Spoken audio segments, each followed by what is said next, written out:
அருள்மிகு நடுக்காட்டு இசக்கியம்மன் கோயில் மகா கும்பாபிஷேக விழா. அனைவரும் வருக, அம்மன் அருள் பெருக.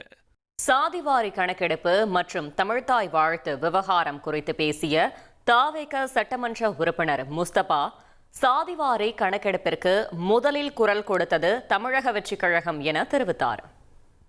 சாதிவாரி கணக்கெடுப்புல நம்மளோட ஸ்டாண்ட் என்ன, தேசம் முழுவதும் எடுக்கணும்ன்றது நீண்ட நாள் கோரிக்கை. தமிழ்நாட்டிலேயே பாத்தீங்கன்னா தமிழக வெற்றி கழகம் தான் ஜாதிவாரி கணக்கெடுப்பை எடுக்கணும்னு முதல் குரல் கொடுத்தது. இன்னைக்கு எடுக்க சொல்லியிருக்கிறாங்க. கண்டிப்பாக இந்த அரசாங்கம் தமிழ்நாட்டுக்கும் தமிழ் மக்கள் மொழிக்காகவும் தமிழ் மக்களுக்காக நீங்க தமிழ்த்தாய் வாழ்த்து இந்த அரசாங்கம் பாத்தீங்கன்னா சட்டமன்றத்துல தீர்மானத்தை போட்டு தமிழ்த்தாய் வாழ்த்து தான் முதல் பாடப்பட வேண்டும் சொல்லியிருக்கிறாங்க ஒன்றிய அரசு. இதுக்கான கடந்த காலத்துல திமுக அரசாங்கம் உயர்கல்வி மந்திரியாக இருந்த கோவை செலியனாக இருந்தாலும் சரி, பொன்முடியாக இருந்தாலும் சரி, தமிழ்த்தாய் வாழ்த்தை பாத்தீங்கன்னா அண்ணா யூனிவர்சிட்டி, சென்னை யூனிவர்சிட்டியில 2வதா பாடினாங்க.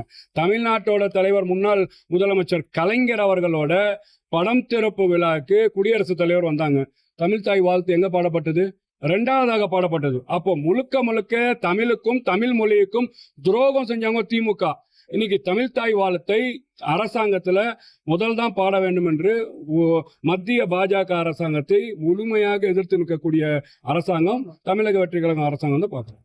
அருள்மிகு நடுக்காட்டு இசக்கியம்மன் கோயில் மகா கும்பாபிஷேக விழா. அனைவரும் வருக, அம்மன் அருள் பெருக.